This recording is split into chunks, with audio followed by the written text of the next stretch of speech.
Et donc, ce matin, on va, comme vous l'avez vu au feuillet, voir et commencer l'article 1 que j'ai mis, une partie, on pourrait l'appeler la section A de l'article 1, du chapitre 1 de la Confession de foi 1689, qui est à l'avant de votre feuillet, si jamais vous voulez une référence.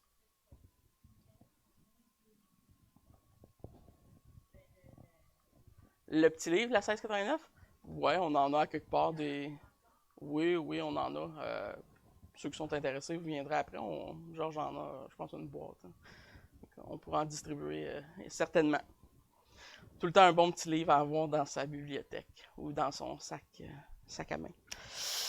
Donc la dernière fois que j'avais parlé de la 1689, on avait introduit la série en se penchant sur la question et j'avais démontré en quelque sorte la nécessité pour nous d'être une église confessionnelle. Qu'est-ce qui fait qu'on décide d'être des églises qui adhèrent à une constitution, à une confession de foi historique? On a regardé l'importance d'avoir un cadre doctrinal, un cadre théologique, un cadre qui est écrit, qui ne soit pas seulement dans nos cœurs et dans notre tête. Parce que quand il est écrit, il est vérifiable, il est public, on peut le scruter, on peut l'analyser, et on peut s'assurer qu'il est conforme aux Écritures. Évidemment, nous croyons que la Confession baptiste de Londres, qui est de 1689, qui est celle auquel on adhère en tant qu'Église, est un document historique d'une importance capitale.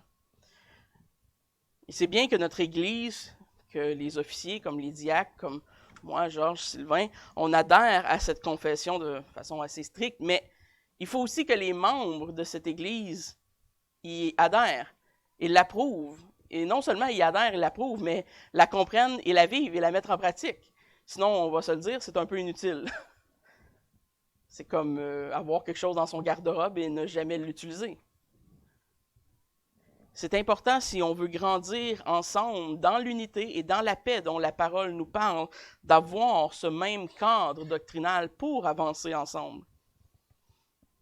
L'histoire, si elle nous démontre quelque chose, c'est que les mouvements œcuméniques qui partent dans des cadres différents théologiques vont jamais très loin ensemble, à cause de ces cadres qui sont différents. Et quand on essaie de tout amalgamer, ça finit par faire un fiasco souvent. Ce n'est pas tout de confesser l'avoir lu une fois quand vous êtes devenu membre. C'est bien, c'est très bien et je vous félicite si vous l'avez fait, mais il faut la comprendre, il faut y adhérer, il faut savoir ce qu'elle enseigne, il faut scruter ce qu'elle enseigne. La 1689 est essentiellement un document historique de la foi chrétienne qui est signé, qui a été rédigé par des centaines de pasteurs et de théologiens. Évidemment, je ne me rappelle pas si j'en avais parlé, mais ils ont modelé leur confession sur la Confession de Savoie, sur celle de Westminster. À bien des égards, la Westminster est pareil mot pour mot dans certains articles, dans certains chapitres. Parce que ceux qu'on appelle les Particular Baptists, les baptistes réformés de l'époque, voulaient ouvertement démontrer leur catholicité avec un grand C, c'est-à-dire leur appartenance à l'Église, à l'histoire de l'Église et à l'orthodoxie. Et c'est pour ça qu'ils ont pris cette approche historique pour faire concocter leur confession. Évidemment, il y a les distinctives baptistes dans notre confession, c'est-à-dire le baptême des croyants, et quelques différences aussi, je crois, avec la Sainte Seine et quelques d'autres points. Mais à tout égard, elle est très similaire à ces grandes confessions historiques qui sont acceptées et approuvées depuis des centaines et des centaines d'années par le monde chrétien. Donc, ils voulaient faire un document qui était proprement selon leur conscience, selon leur distinctive, mais en gardant l'essence des grandes confessions de foi historiques pour s'inscrire dans cette même lignée et pour démontrer à leurs frères presbytériens qu'ils étaient aussi des croyants. Et il faut se remettre à une époque où les baptistes étaient parfois même violemment persécutés par leurs frères. Donc, devait démontrer une certaine continuité historique avec la foi chrétienne. Et donc, c'est ce qu'ils ont voulu démontrer en modelant la 1689 sur ces autres confessions de foi. La 1689, on l'a dit, je n'en referai pas un apogée, mais c'est un résumé de doctrine, un résumé théologique de ce que nous croyons que la Bible enseigne. Donc, c'est une façon de condenser un peu en très, très solide et très direct au point tout le conseil biblique dans une petite confession. Ben, elle n'est pas si petite, là, mais vous comprenez qu'elle est plus petite que tout ce que la Bible renferme. Ceci étant dit, on se doit quand même de répéter, la confession de foi n'est pas un document inspiré. Elle doit être analysée, elle doit être discutée, elle doit être compris, parfois même débattu, s'il y a besoin, il y a. C'est un document qui a été écrit par des hommes. Donc, c'est bien qu'on se le rappelle. Elle n'est pas infaillible, comme ce qu'on va voir ce matin. Donc, dans cette même lignée de pensée de l'infaillibilité, voici comment l'article 1 du chapitre 1 commence. Et je vous le lis. L'Écriture sainte est la seule règle suffisante, certaine et infaillible de toute connaissance qui sauve, de foi et d'obéissance. Quoique la lumière naturelle, les œuvres de la création et de la providence manifestent la bonté de Dieu, sa sagesse et sa puissance de façon à rendre les hommes inexcusables, elles ne sont pas suffisantes pour donner cette connaissance de Dieu et de sa volonté qui est nécessaire au salut. C'est pourquoi il a plu à Dieu de se révéler à plusieurs reprises et de plusieurs manières, et de faire connaître sa volonté à son Église. Prions. Merci Seigneur ce matin pour ce temps que tu nous donnes d'étudier ensemble cette confession de foi. Porte nos cœurs, Seigneur, vers celle-ci, qu'on puisse y trouver les trésors de tes Écritures dans celle-ci. Qu'on puisse trouver, Seigneur, ta vérité dans ta parole, cette parole infaillible, certaine, en laquelle on peut mettre toute notre assurance. Merci parce que c'est elle qui nous parle du Fils Jésus-Christ qui vient donner sa vie pour nous. Merci pour ce si grand sacrifice et pour cette Église ce matin. Ouvre nos cœurs, Seigneur, à cet enseignement que tu puisses nous donner de mettre en pratique et de comprendre ce que nous lisons ce matin, ce que nous allons apprendre dans cette confession. Amen. Vous savez, certaines théologies systématiques, tout le temps comme un peu un débat, certaines systématiques commencent par la doctrine de Dieu, d'autres commencent par la doctrine des Écritures. La Westminster et plusieurs autres grandes confessions de foi, comme la nôtre, la 1689, décident de commencer par la doctrine des Écritures. Et je crois, personnellement, que c'est un bon choix, que c'est à juste titre qu'on le fait. Comme l'article 1 le dit clairement, les Écritures saintes sont la seule révélation donnée à l'homme pour connaître Dieu. Donc, il faut donc commencer par la source même qui nous permet de savoir qui est Dieu, qu'est-ce qu'il veut, qui est l'homme, dans quel état il est, etc., etc. Donc oui, on pourrait commencer par la doctrine de Dieu, mais si on n'établit pas d'où vient cette connaissance qu'on a de Dieu, c'est difficile d'avoir une certitude. Donc, sans cette révélation initiale-là que nous avons de qui est Dieu, on n'aurait pas de connaissance de Dieu. On serait tous des gens créés qui n'ont aucune idée qu'ils ont un créateur. Et donc, c'est ça exactement l'argument que nous fait la première article.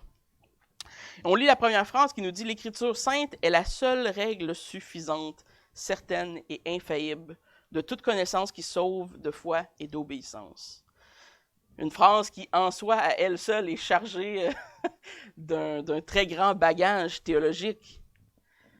L'article 1 du premier chapitre de notre confession met directement en avant la suprématie de la parole de Dieu comme seule source de vérité dans nos vies, dans nos églises, dans notre famille, dans tout ce qui existe. Et c'est le point le plus important à une époque, je crois, qui a tendance à être très relativiste quand on parle de moralité. Tout est relatif, tout est individuel. Toi, ta vérité, j'ai ma vérité. Toutes les vérités sont bonnes. Mais pour les chrétiens, on sait, et la Bible nous affirme qu'il y a une seule source de vérité qui est absolue et qui se retrouve à une seule place dans la révélation de Dieu. Quand on parle de révélation, on parle d'un acte par lequel Dieu transmet à l'homme des informations qu'il n'aurait pas eues sans son aide. Donc, on n'aurait jamais connu Dieu si Dieu ne serait pas révélé à l'homme. Et ça, c'est la prémisse de ce qu'est une révélation. Si Dieu ne nous avait pas donné un cadre moral, une loi, on n'aurait jamais pu obéir. S'il ne nous aurait pas dit comment il est, on n'aurait jamais pu le connaître. Tout ce qu'on aurait pu faire, comme on va voir plus tard, c'est regarder sa création et être inexcusable. Donc, regardons ce matin à ces qualificatifs qui nous sont donnés par l'article 1 pour les Saintes Écritures. Voici les 3 qualificatifs qui nous sont donnés par rapport à la révélation. La première, c'est qu'elle est seule règle suffisante. En soi, ces 3 mots qui sont chargés de sens. C'est pourquoi la parole de Dieu, la Bible, est appelée la révélation divine, en fait. Nous croyons que des hommes l'ont écrit de leurs mains, mais qui étaient pleinement inspirés de Dieu et que ce sont les paroles de Dieu. Donc, si on prend le premier qualificatif, la Bible, que nous considérons comme cette révélation, nous dit être la seule règle suffisante. Voilà 3 mots bien chargés. Le christianisme a toujours été une foi exclusive. Vous savez, on ne peut pas lire la Bible et dire « Ah, je vais décider d'être chrétien et d'être bouddhiste en même temps. » C'est mutuellement exclusif. On ne peut pas les joindre ensemble. Le christianisme est une foi qui est exclusive. Et si on croit que la Bible renferme la vérité, donc le salut ne peut être relatif à autre chose que la source de vérité. Et donc là, le débat, ça devient, quelle est ta source de vérité? Et ce que la Bible dit, et ce que je crois être vrai, c'est que la vérité n'est pas en chaque homme, comme nous l'enseigne la philosophie moderne humaniste de nos jours. La vérité n'est pas en l'homme, elle est extérieure à l'homme. La vérité vient dans une règle toute suffisante. Et qu'est-ce qu'une règle? Bien, c'est un cadre, c'est quelque chose qui nous régit, qui nous dicte comment vivre ou quoi croire dans ce cas-ci. Dans ce cas, les Saintes Écritures sont une règle dans le sens où elles contiennent toute vérité concernant la vie, concernant Dieu, concernant l'homme, concernant la moralité et tout ce qui existe. C'est une règle qui encadre tout ce que l'homme devrait croire et faire. C'est le cadre ultime. C'est elle, et seulement elle, seule règle. Elle est unique dans ce sens. Donc, ce n'est pas la Bible et la pensée de l'homme, le rationalisme. La Bible et l'opinion des gens. La Bible et Mohammed. C'est pas la Bible plus, c'est tout simplement la Bible. La Bible est la seule source de vérité qui est suffisante. C'est la seule manière que l'homme possède de connaître Dieu. Évidemment, comme on va voir, Dieu s'est révélé à travers le temps de différentes façons. Dans l'Ancien Testament, il est passé par les prophètes. Et maintenant, il passe par, ce qu'on va voir dans la 2e section de l'article 1, par les écrits de la Bible.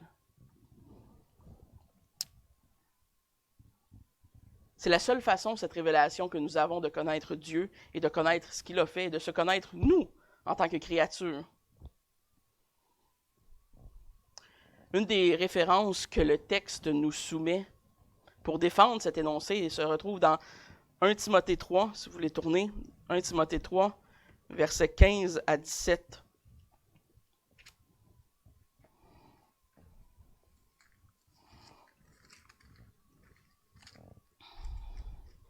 « 1 Timothée 3, versets 15 à 17, qui nous dit... Hein? Je pense que c'est 1.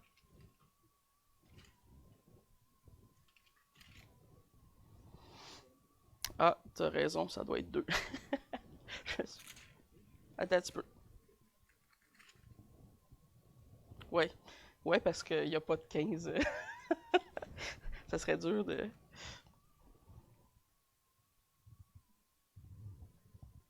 Ouais, effectivement, t'as raison. 2 Timothée, excusez-moi. 2 Timothée 3, 15 à 17. Dès ton enfance, tu connais les saintes lettres, qui peuvent te rendre sage à salut par la foi en Jésus-Christ. Toute écriture est inspirée de Dieu et utile pour enseigner, pour convaincre, pour corriger, pour instruire dans la justice, afin que l'homme de Dieu soit accompli et propre à toutes bonnes œuvres. Et donc, quel est ce que Paul donne à Timothée comme information? Premièrement, tu connais les Saintes Écritures et c'est eux qui peuvent te rendre sage à salut. Une très bonne instruction. Cette vérité nous apporte à une implication pratique importante dans nos vies. Vous savez, la parole nous demande d'être des témoins et de proclamer la vérité. Pourquoi? Pourquoi est-ce qu'on est appelé à être témoin? Pourquoi est-ce qu'on est appelé à évangéliser, à parler de notre foi, à mettre de l'avant notre foi chrétienne? C'est parce que la Bible et le Nouveau Testament nous disent à répétition que les gens ne peuvent croire ce qu'ils n'ont pas entendu. Ils ne peuvent pas croire ce qui ne leur a pas été proclamé. Et on conclut donc que bien que Dieu pourrait sauver tous les hommes juste comme ça, de façon magique, et tout le monde croira en Dieu, ce n'est pas de la façon dont il choisit d'opérer. Il passe à travers la proclamation de sa parole au travers des instruments, c'est-à-dire nous, les hommes. Et c'est ainsi que Dieu choisit de passer pour son intervention dans nos vies, pour faire son œuvre, pour le salut. En termes très simples à comprendre, ça veut dire que si on ne prêche pas cette seule règle suffisante de la révélation de Dieu, les hommes ne peuvent être sauvés. On ne peut être sauvé par la proclamation du bouddhiste.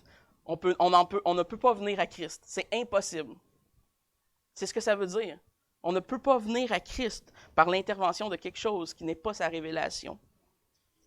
On peut venir à quelque chose qui ressemble à Christ. On peut venir à un faux Dieu, à un idole qu'on se fait, qu'on s'imagine. Et vous savez, le christianisme est rempli de ça aujourd'hui. On vient à une version d'un Dieu qu'on s'est créé dans le monde évangélique. Un Dieu qui veut nous bénir, nous donner la richesse. Un Dieu qui est ironiquement tout le temps centré sur nous.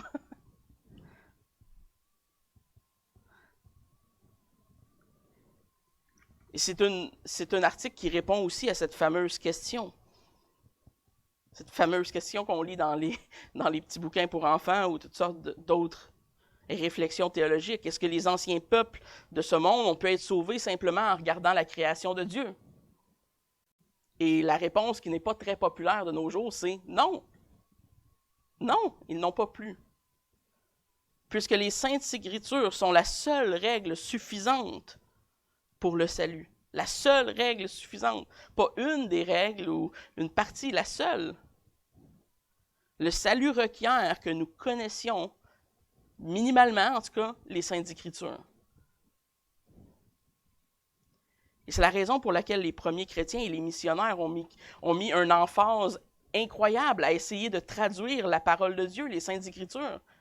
Et c'est pour ça que c'est encore une des priorités des missionnaires dans les dialectes qui sont un peu perdus dans notre monde. Parce qu'on se doit, en tant que chrétien, d'apporter cette parole. C'est elle qui est puissante, c'est elle qui est inspirée, qui est divinement puissante pour toucher la vie des gens.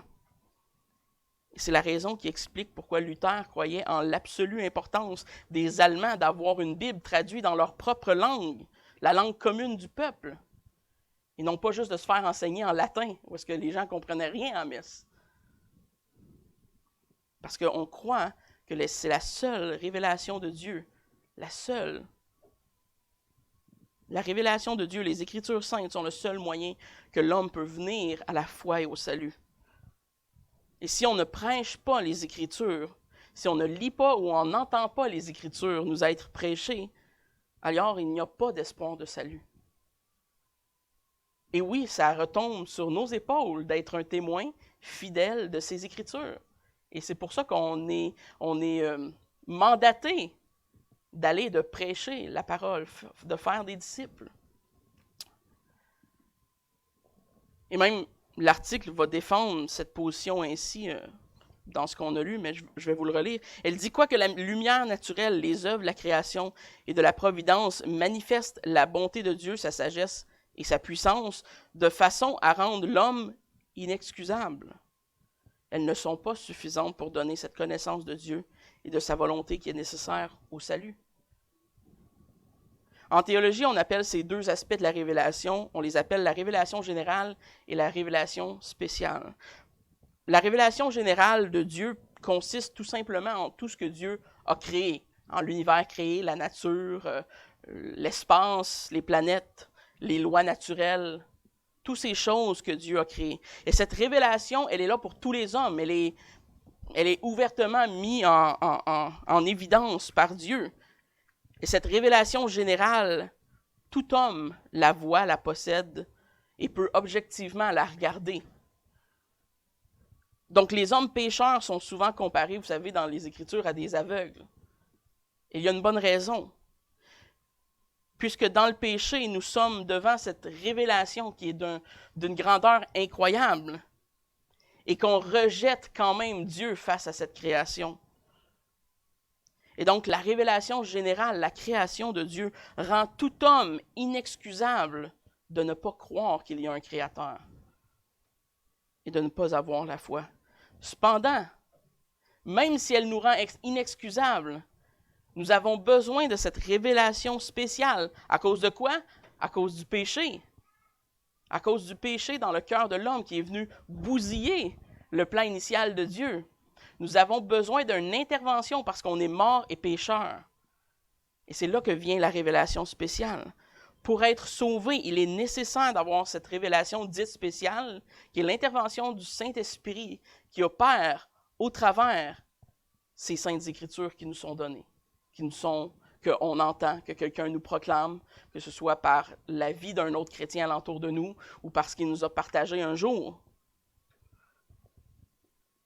Et donc la révélation spéciale est tout simplement l'œuvre de l'Esprit Saint dans le cœur de l'homme qui vient nous convaincre de péché et de repentance. Et comment est-ce qu'elle fait cela? Par la prédication de la parole de Dieu, par la prédication de la révélation des Écritures.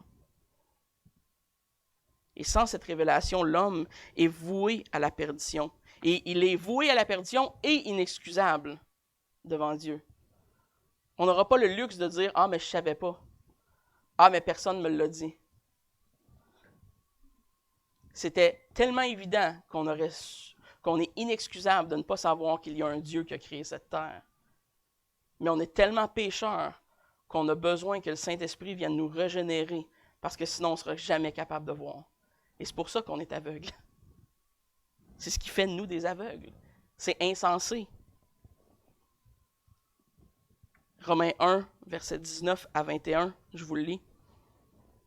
« Car ce qu'on peut connaître de Dieu est manifeste pour eux.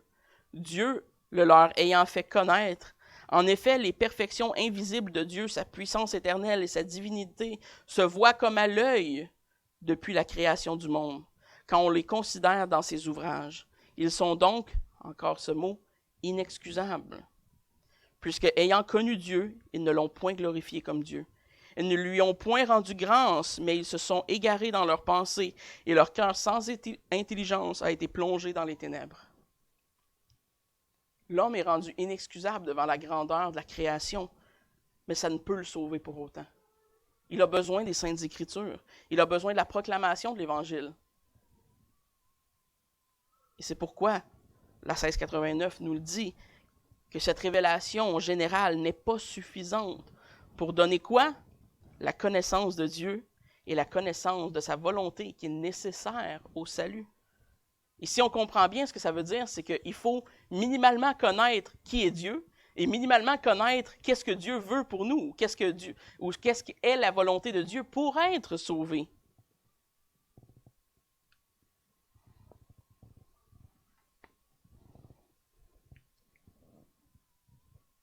Effectivement, ça nous ramène au concept d'une règle suffisante. Puisque pour être sauvé, il faut connaître Dieu lui-même et il faut connaître sa volonté. Et ces deux éléments se retrouvent dans ce que l'article appelle la seule règle suffisante. Le mot suffisant est très important, vous savez, puisqu'il décrit les Écritures saintes. Quand on parle de toute suffisance des Écritures, c'est que nous croyons que la Bible est tout ce qui est nécessaire pour connaître Dieu et vivre notre vie en conformité avec ce que Dieu veut, ce qu'on appelle la volonté de Dieu. Il n'y a aucun autre moyen qui nous est donné dans le Nouveau Testament qui soit donné à l'homme que les Écritures saintes pour connaître son Dieu. Évidemment, la suffisance des Écritures nous parle du salut, c'est évident, mais elle ne se limite pas seulement à l'effet qu'elle a sur le salut dans la vie de l'homme. Quand on parle de la toute-suffisance des Écritures, on parle de beaucoup plus large. De façon générale, la Bible ne nous dit pas avec qui on doit se marier spécifiquement. Si vous essayez de trouver ça dans les pages de la Bible, ça risque d'être difficile. Mais elle nous donne les critères de sagesse nécessaires, les préceptes importants pour analyser et savoir faire un choix éclairé par elle. Elle ne parle pas vraiment des choix de l'Église locale qu'on doit faire. Mais elle nous dit ce qu'est une Église locale. Elle nous dit comment devrait fonctionner une Église locale, à quoi devrait ressembler une Église locale pour que chaque croyant fasse un choix éclairé sur son Église locale. Elle est suffisante pour tous les aspects ordinaires de nos vies. On retrouve dans les Saintes Écritures une sagesse tellement large qu'elle devrait nous servir à toute occasion et être suffisante pour guider nos vies sans aucune autre source externe d'autorité.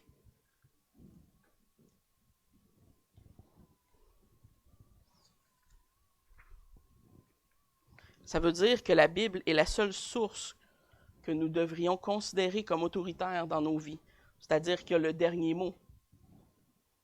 Toute autre source d'autorité, ou qui se réclame être une source d'autorité du moins, est relative à ce que la Bible enseigne. Et ça, on voit même ce concept-là à l'intérieur des Écritures. Le Nouveau Testament nous dit de respecter nos autorités, les autorités que Dieu a établies sur le monde, dans la mesure où ces autorités ne viennent pas usurper la parole de Dieu. Et donc, si votre autorité vous demande de renier votre foi, de se mettre à tuer vos enfants ou je ne sais pas quoi, évidemment, la parole de Dieu est l'autorité ultime et finale. Et donc, on ne fait pas ces choses parce que la parole de Dieu nous dit de ne pas faire ces choses, même si on veut respecter notre autorité civile. Vous comprenez le concept? Une autorité finale. Donc, cette doctrine est particulièrement importante à une époque du christianisme où l'Évangile est de plus en plus, j'ai emprunté un mot poli, dilué par toutes sortes de choses. Elle est diluée par la psychologie moderne, elle est diluée par la pensée évolutionniste, par le postmodernisme et par toutes sortes d'autres ismes possibles qu'il y a. Et donc, comment garder notre cœur centré sur cette vraie autorité, à une époque où c'est très facile de se mettre à mélanger différentes sources de soi-disant autorité? Parce que, ne se cachons pas, notre monde nous met beaucoup de pression pour dire, les scientifiques nous mettent beaucoup de pression pour dire, nous sommes l'autorité. La science est l'autorité. La psychologie est l'autorité. Mais ultimement, en tant que chrétien, qui est l'autorité? Bien, nous, on sait que c'est les Écritures saintes. Donc, comment garder son cœur tourné vers cette vraie vérité, cette vraie autorité? En gardant en nos cœurs que la parole de Dieu est suffisante. Elle est suffisante pour tous nos besoins. Et vous savez, je suis bien conscient quand je dis ça qu'il y a des personnes qui ont des problèmes personnels graves, qui ont des situations de vie extrêmement difficiles. Cependant, je crois que c'est une erreur trop commune dans le monde chrétien et chez les croyants de croire que la Bible n'est pas une règle suffisante pour régler les problèmes de leur vie, aussi pénible soit-il. Et je veux faire attention à mes mots, là. Je ne suis pas en train de dire que vous ne devez pas aller consulter votre médecin ou que c'est mal de voir un psychothérapeute ou d'autres sortes de thérapeutes. Ça peut être très nécessaire, ça peut être très bien, mais ultimement, ce que la parole de Dieu nous dit, c'est qu'elle est suffisante et qu'elle est la source d'autorité finale. Donc, si nos thérapeutes et si nos gens du monde nous disent des choses qui sont contraires aux Écritures, ils ont tort. Et je sais que ce n'est pas une pensée très populaire et que je pourrais me mettre dans le trouble pour dire des choses comme ça, mais c'est la vérité pareil. N'arrêtez pas de prendre vos pilules. Je ne voudrais pas me faire actionner.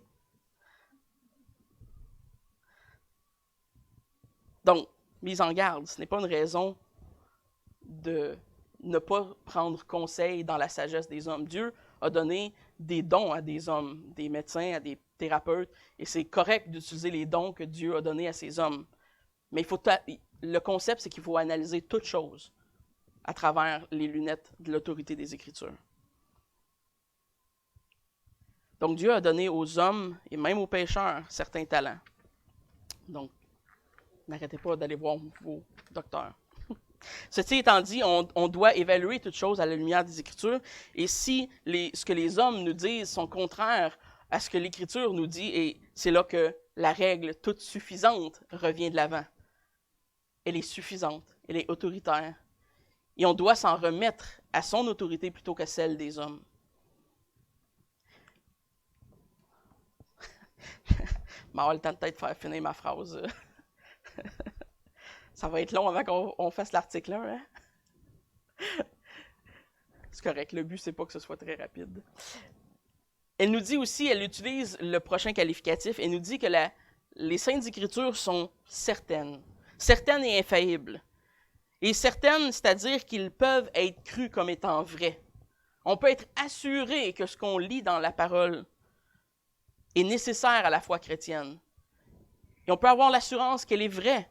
Et l'article cite justement Éphésiens 2, verset 20, à cet égard, qui nous dit « Vous avez été édifiés sur le fondement des apôtres et des prophètes, Jésus-Christ lui-même étant la pierre angulaire. » Pourquoi la Bible est-elle certaine? Bien parce qu'elle est inspirée de Dieu lui-même et qu'elle a été transmise de façon historique. On peut démontrer même au travers de l'histoire humaine de comment elle a été transmis à travers les apôtres et l'Église des premiers siècles. La Bible est certaine parce que Christ en est la pierre angulaire. Et vous savez, évidemment, certains oiseaux de malheur vont nous dire que c'est une pensée circulaire, que ça ne prouve rien. Dans le fond, tu ne peux pas prouver la Bible par la Bible. C'est vrai que c'est une pensée circulaire dans un certain sens. Parce qu'on ne peut prouver Dieu par la raison humaine seule. Et à ce que je sache, ce n'est pas ce que la Bible demande des chrétiens de toute façon de prouver l'existence de Dieu. L'existence de Dieu, la Bible la déclare comme un fait. Elle ne la défend jamais. Et donc, la preuve ultime pour les chrétiens et la source de cette assurance que nous avons que la parole de Dieu est certaine et infaillible, ultimement, c'est l'œuvre du Saint-Esprit dans la vie de chaque croyant. Et c'est ce qui est notre plus grand gage. Évidemment, il y a une panoplie de preuves externes dans lesquelles je ne rentrerai pas aujourd'hui parce que je n'aurai pas le temps. Il y a plein de preuves historiques, de preuves archéologiques que la Bible est véritablement un livre solide et inspiré de Dieu, mais ultimement, le seul vrai gage d'assurance qu'on a, c'est l'œuvre de l'Esprit Saint dans nos vies. Et c'est lui qui nous garantit que ce qu'on lit dans la parole de Dieu, dans les Écritures saintes, sont réellement la parole de Dieu. On pourrait donner à quelqu'un d'inconverti toutes les preuves externes du monde et ça ne le convaincrait pas plus. On a quand même, en tant que pécheur, besoin de cette intervention divine du Saint-Esprit pour nous convaincre que cette révélation spéciale est réellement spéciale, qu'elle est l'œuvre de Dieu. Et donc, l'une des œuvres de l'Esprit Saint, c'est effectivement de nous conduire à cette assurance que cet article nous parle, d'avoir la certitude de ce qu'on lit dans ces pages sont la vérité et qu'on doit la croire. Et finalement, le dernier qualificatif qui nous est donné, qui est employé, c'est infaillible. Qu'est-ce que c'est infaillible? L'infaillibilité, c'est d'être sans erreur ou sans faute. Évidemment, quand on parle de fautes et d'erreurs, on ne parle pas de fautes d'orthographe, là. Juste pour être clair. On parle d'erreurs morales ou de fautes de propos. C'est important de spécifier que, un peu plus tard, on va le voir, mais la 1689 dit que ce sont les textes originaux qui sont infaillibles, qui sont parfaits, qui ne contiennent aucune erreur et qui sont pleinement inspirés. Donc, ce ne sont pas nécessairement nos traductions. De là, la nécessité de faire un effort de lire et d'employer des bonnes traductions pour être le plus près possible des textes originaux. Mais ça veut aussi dire que même dans les applications très simples de la vie de tous les jours, comme la géographie, l'histoire, que la Bible est trouvée sans faute, sans erreur. Et encore plus, évidemment, dans ce qui a trait à tout ce qui est moral. La Bible est sans faute et sans erreur. Mais vous savez, la Bible est tellement fiable au point de vue historique et géographique qu'elle est utilisée depuis des centaines d'années par des chercheurs pas chrétiens comme point de référence pour faire des fouilles archéologiques. Et jamais en 2000 ans d'existence, les Saintes Écritures ont été prouvées comme étant fausses. Ce qui pourrait consister en une certaine preuve externe, si on en voulait. Mais ça fait juste démontrer la véracité, de la certitude, de l'infaillibilité des Écritures saintes. Parce qu'évidemment, de reconnaître qu'il y aurait des erreurs dans la Bible, ben, ce serait de reconnaître que Dieu a inspiré des erreurs, donc Dieu a fait une faute, donc Dieu n'est plus Dieu. Vous comprenez le rationnel en arrière de ça. Si Dieu est l'auteur des Écritures, donc les Écritures doivent être aussi à l'image de celui qui en est l'auteur. Et finalement, à quoi servent ces qualificatifs que l'article 1 nous donne des Saintes Écritures? Bien, il nous les donne à la fin de cette première phrase. De toute connaissance qui sauve de foi et d'obéissance. Voilà l'objectif des Saintes Écritures. Une connaissance qui sauve, la foi et l'obéissance. Donc les Écritures sont utiles, ils sont notre autorité, ils sont suffisantes. Et tout ça, ils le sont dans le but que nous ayons le salut, que nous ayons la foi et que nous obéissions. Et ça résume bien la raison d'être de la Bible. Pour que l'homme ait la foi, qu'il apprenne à connaître Dieu, qu'il soit sauvé de son péché, parce que c'est nécessaire par la révélation spéciale qu'il connaisse son Dieu et qu'il se repente de ses propres péchés, et finalement qu'il apprenne à obéir. Et toutes ces choses se font par l'entremise des Écritures saintes. Et on termine ce matin avec cette phrase. C'est pourquoi il a plu à Dieu de se révéler à plusieurs reprises et de plusieurs manières et de faire connaître sa volonté à son Église. Et effectivement, quand on regarde surtout à l'Ancien Testament, Dieu utilise des moyens comme les prophètes en particulier pour apporter le jugement ou la réprimande à son peuple et l'enseigner. Hébreux 1, verset 1 nous parle de ceci dans ces termes. Il dit « Après avoir autrefois à plusieurs reprises et de plusieurs manières parlé à nos pères par les prophètes. » Et comme on va le voir dans la prochaine section de l'article 1 qu'on va faire la prochaine fois, c'est sous une forme écrite que Dieu, maintenant, dans le Nouveau Testament, dans l'Église du Nouveau Testament, choisit de révéler ces saintes Écritures à l'homme, à l'être humain. Il choisit d'utiliser un moyen que les hommes comprennent pour se révéler. Pour l'instant, on va terminer avec ça, il suffit de reconnaître que les saintes Écritures, à la fois dans l'Ancien Testament et dans le Nouveau Testament, sont pleinement autoritaires, pleinement inspirés de Dieu, et qui nous sont la seule règle et l'unique source de vérité pour encadrer nos vies en tant que chrétiens. Et si on n'a pas cette base-là, vous savez, ça va être très difficile d'aller de l'avant. Ça va être très difficile de connaître Dieu, ça va être très difficile de reconnaître ce que Christ a fait dans nos vies et de reconnaître qu'on est des pécheurs.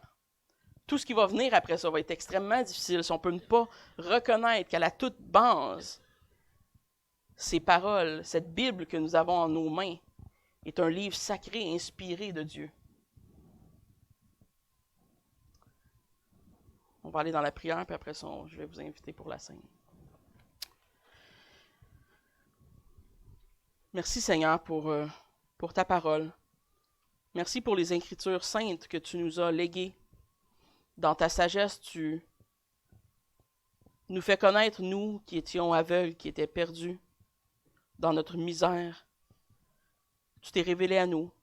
Tu nous as montré la vérité. Merci Père Céleste que tu nous donnes l'occasion, ce matin et chaque jour, de proclamer cette vérité, d'être des témoins, Seigneur, non seulement de ce que tu as fait dans nos propres vies, mais ce que tu as fait à travers l'histoire de l'Église. Ton amour et ta grâce et ta générosité envers l'homme, Seigneur, n'ont point d'égal en ce monde. Nous voulons te louer ce matin, de t'être révélé à nous. Et voulons te demander si quelqu'un ici ne te connaît pas, de te révéler de la même façon à ces personnes. Étends ta grâce sur eux. Merci Père parce que tu es bon et fidèle pour nous pardonner, que tu es lent à la colère. Nous te prions Seigneur de méditer ces choses en cette semaine et à considérer ta parole comme étant l'autorité finale de nos vies. Merci parce qu'elle est suffisante. Merci parce que tu es suffisant. Amen.